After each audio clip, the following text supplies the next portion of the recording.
ہم نہیں جائیں گے، پھر بھی نہیں جا رہے ہم. تو اس پر مجھے احمد ولی خان یاد آ گئے کہ جی موجودہ دور کی سب سے بڑی نوسر باز پارٹی پی ٹی آئی ہے. میں تو نہیں کہہ رہا، وہ کہہ رہے ہیں. تو وہ یہ کہتے ہیں کہ اس کا مطلب یہ کہ 20 دعوت نامے بھی ردی کی ٹوکری میں گئے.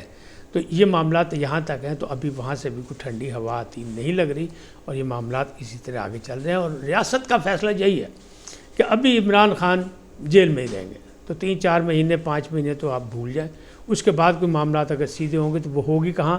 وہ وہی ہوگی ڈیل یا ڈھیل سے یا معافی نامے سے. معافی نامہ لینے کو تیار نہیں ہے. ایک پیغام آیا ہے، مطلب پتہ لگا ہے یہ کہ سیدھی سی بات ہے کہ اگر صدر مملکت جب معافی مانگ لی جائے تو ختم ہو سکتا ہے. لیکن ٹریک ریکارڈ یہ عمران خان کا کہ ان کو جب سزائیں ہوئی تھی صدر علوی کے دور میں، تب بھی انہوں نے اپنے صدر سے معافی نہیں مانگی تھی، حالانکہ وہ معافی مانگ سکتے تھے. تو وہ اب صدر زرداری سے کیسے معافی مانگیں؟ تو یہ بھی راستہ بند.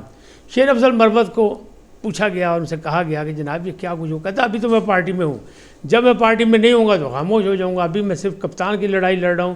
کچھ لوگ میرے خلاف ہیں، انہیں میری بات پسند نہیں، لیکن جب تک میں پارٹی میں ہوں میں بولتا رہوں گا، میں خاموش نہیں رہ سکتا.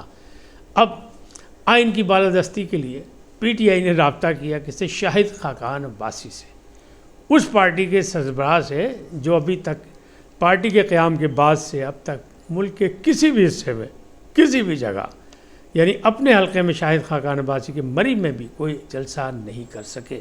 ان سے انہوں نے رابطہ کیا اور وہاں گئے سب.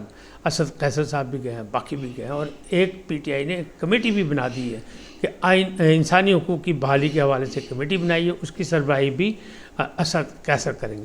وہاں گئے، عمر ایوب بھی گئے، سب گئے. اور وہاں پہ معاملات یہی ہوئے کہ بات چیت ہوئی، لیکن عمر ایوب سے گفتگو نہیں ہو سکی کیونکہ ان کا گلا خراب تھا، بند تھا. انہیں 2 بار کوشش کی لیکن نہیں کر سکے. تو انہیں کہا جی میں نے نعرے بہت لگائے ہیں تو اس لیے میرا گلا. تو شاہد خاقان عباسی نے ایسے ہی تذکرتاً انہوں نے کہہ دیا کہ پھر آپ او کر کے احتجاج کیا کریں نا، اس طرح شور مچایا رکھیں. تو بڑا قہقہا لگا.